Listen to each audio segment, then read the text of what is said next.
کم عمره خو با استعداده مجیب الرحمن وپېژنئ. بشپړ نوم یې مجیب الرحمن ځدراڼ دی چې 2001 کال د مارچ میاشتې پر 20مه نیټه د افغانستان په خوست ولایت کې زیږېدلی. مجیب د افغانستان کرکټ ملي لوبډلې ښي لاس آف بریک توپ اچوونکی ده. پوهیږئ چې مجیب الرحمن په نړۍ کې لومړی لوبغاړی دی چې په 21مه پېړۍ کې زیږېدلی او نړیوال کرکټ ته راستون شوی. نړیوال کرکټ ته تر راتګ یوازې 2 میاشتې وروسته کله چې هغه د 14 کالو و لومړی ځوان لوبغاړی شو چې د نړیوالو یو ورځنیو لوبو څخه په یوه لوبه کې 5 ویکټې ترلاسه کوي. همداراز نوموړي یو له هغو 11 افغان لوبغاړو څخه و چې د هند خلاف د 2013 کال په جون میاشت کې د افغانستان په لومړی او تاریخي ټیسټ لوبه کې ګډون وکړ. هغه خپل لومړی لیسټ ای لوبه د سپین غر زون لپاره د 2013 کال د اګست میاشتې پر 10مه نیټه په غازي امان الله خان یو ورځنیو سیالیو کې ترسره کړه. د 2013 کال د سپټمبر پر 11مه نیټه هغه په کورني کرکټ کې خپل لومړی شلوریزه لوبه د بس ساتونکو لوبډلې لپاره په شپږیزه کرکټ لیګ سیالیو کې ترسره کړه. د 2013 کال په نومبر میاشت کې هغه بنگلادیش تجارتي سیالیو BPL کې د کومیلا ویکټورینز لوبډلې غړی شو. د 2013 کال په جنوري کې هغه د هند تجارتي سیالیو بولې ته وړاندې شو چې د همدا کال د اپریل پر 8مه نیټه هغه 18 کالو په عمر تر ټولو کم عمره لوبغاړی شو چې په IPL سیالیو کې لوبه ترسره کړه. د 2013 کال په می کې هغه په هیمشپیر کاونټي کلب سره یو ځای او د 2013 کال په T20 بلاس سیالیو کې ولوبېد.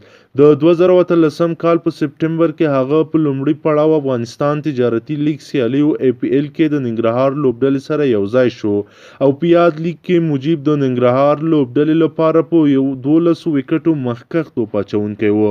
مجیب مخکې تګ ته دوام ورکړ او د 2019 کال په فبروري میاشت کې د میډل سیکس کاونټي کرکټ کلب سره د 2019 کال بلاس سیالیو لوبډلو لوبولو لپاره یو ځای شو. مجیب الرحمن د 2013 کال د 19 کلنو په اسیا جام کې په 20 ویکټو سره د یاد جام مخکښ توپ اچوونکی و او افغانستان د نوموړي د ښې توپ اچونې په مټ اسیا جام هم خپل کړ.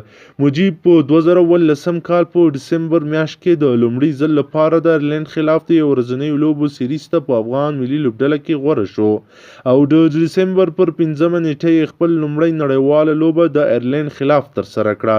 په خپل لومړی یو ورځنۍ لوبه کې مجیب د 14 منډو په ورکړې سره 4 ویکټې ترلاسه کړې چې وروسته یاده لوبه افغانستان د 138 منډو په توپیر سره وګټله او مجیب په خپل لومړی یو ورځنۍ لوبه کې د لوبې د غوره لوبغاړي جایزه ترلاسه کړه.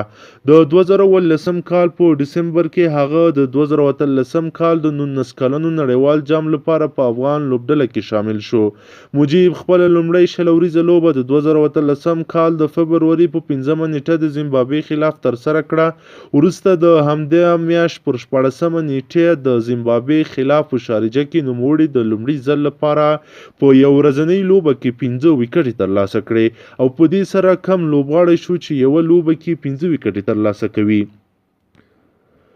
د 2013 کال د مارچ پر 15مه نیټه نړیوال جام ته د کوالیفای لوبو او د سوپر 6 پړاو په لومړۍ لوبه کې د ویسټ انډیز خلاف مجیب د 33 منډو په ورکولو سره 3 ویکټې ترلاسه کړې او په یاده لوبه کې مجیب یو ورځنۍ لوبو کې د 3م ځل لپاره د لوبې د غوره لوبغاړي جایزه ترلاسه کړه.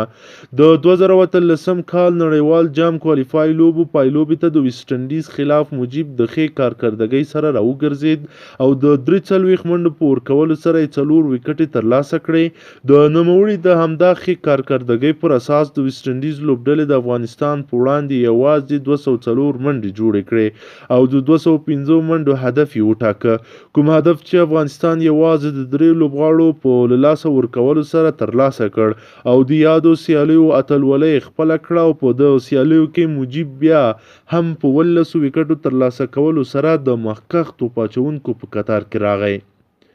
مجیب الرحمن د افغانستان لپاره یو ټیسټ لوبه ترسره کړې چې هغه د هند خلاف و او په یادو لوبو کې یو ویکټ ترلاسه کړی. مجیب د افغانستان لپاره په 31 ورځنیو لوبو کې 50 وکټ ترلاسه کړي چې یوه لوبه کې ښه توپ اچونه د 50 منډو په ورکولو سره د 5 لوبغاړو آوټ کول دي. یو ورځنیو لوبو کې د منډو ورکولو اوسط 3.8 دی. د یادونې ده چې د توپ وهنې په برخه کې مجیب په 31 ورځنیو لوبو کې 450 منډې جوړې کړي دي. مجیب الرحمن د افغانستان لپاره په 9 وریزو نړیوالو لوبو کې 11 وکټې ترلاسه کړي چې یوه لوبه کې بهترین توپ اچونه د 18 منډو په ورکولو سره د 3 لوبغاړو آوټ کول دي. مجیب الرحمن په روان 2019 کرکټ نړیوال کې د افغانستان د لوبډلې غړی دی، خو دا چې نړیوال جام په انګلستان کې ترسره کیږي د هغه ځای ویشتن ځایونه تر ډیره د چټکو توپ اچونکو لپاره مرستندوی وي. مجیب به هڅه کوي چې د ورو توپ اچونکو په توګه هلته خپله وړتیا ښکاره او خپل ځان د لوبډلې لپاره ګټور ثابت کړي.